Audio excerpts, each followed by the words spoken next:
Nicole Scherzinger, hello. Hi. You were just saying that you haven't got wellies, or are your people going to find you some? No, they actually got me some, especially for this event. I just have to put them on. I see that they're very fashionable. They are. They're on trend, I do believe it is the fashion I'm noticing phrase. that. Everyone's wearing, what are they called, wellies? Yeah, they call wellies. What do we call them back home? What do we call these wellies back home? We call them... Are they rubber boots?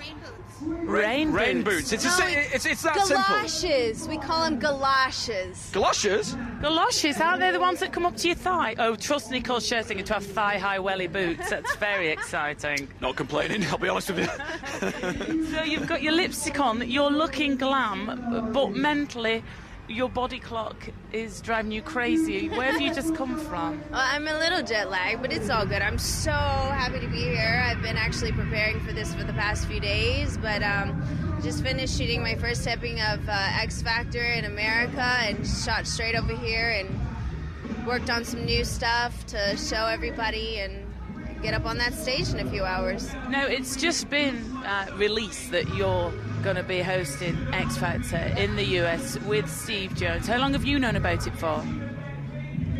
Just about as long as you all have known about it. Because there was a lot of talk about whether you were going to be a judge or whether you were going to co-host or whether you were going to be involved at all with the show. There's a lot of speculation going on about it, and I kept telling everyone straight, I really don't know what's going on. I don't know if they knew what was going on, and then they had to start taping like immediately, and it all kind of came together last minute, and it's been really fun. I got to meet Steve, and now we're like bros.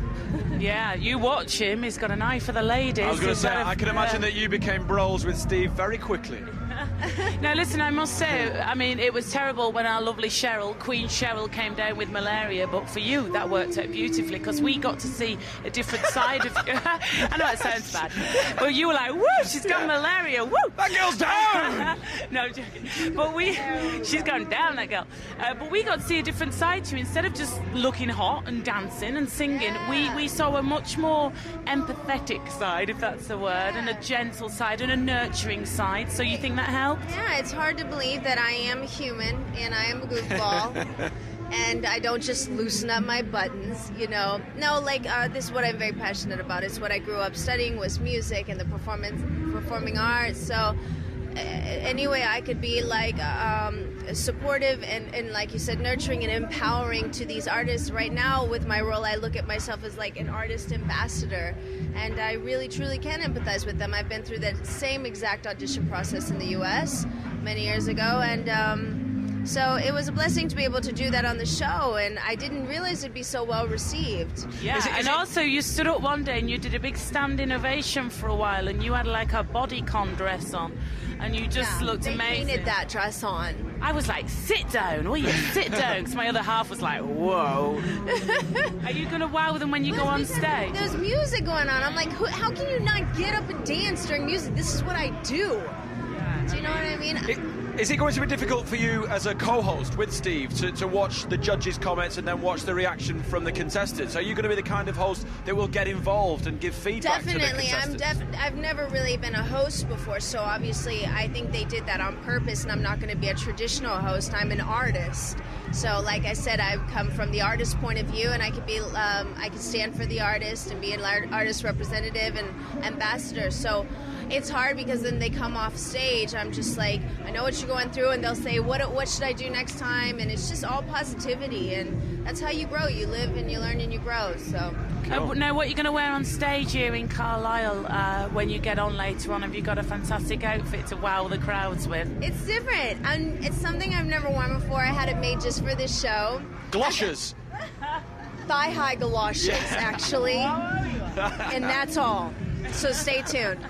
No, but I had it like designed for the show, and I got some couple of new things I've never done before on stage that I'm doing, so it's going to be a fun show for me. Yeah, the crowd will go crazy when you walk on stage because they're so receptive to every artist. You're going to have the best time on stage. Really? You really are. You really are. That's good, because that's what makes a great performance. Yeah.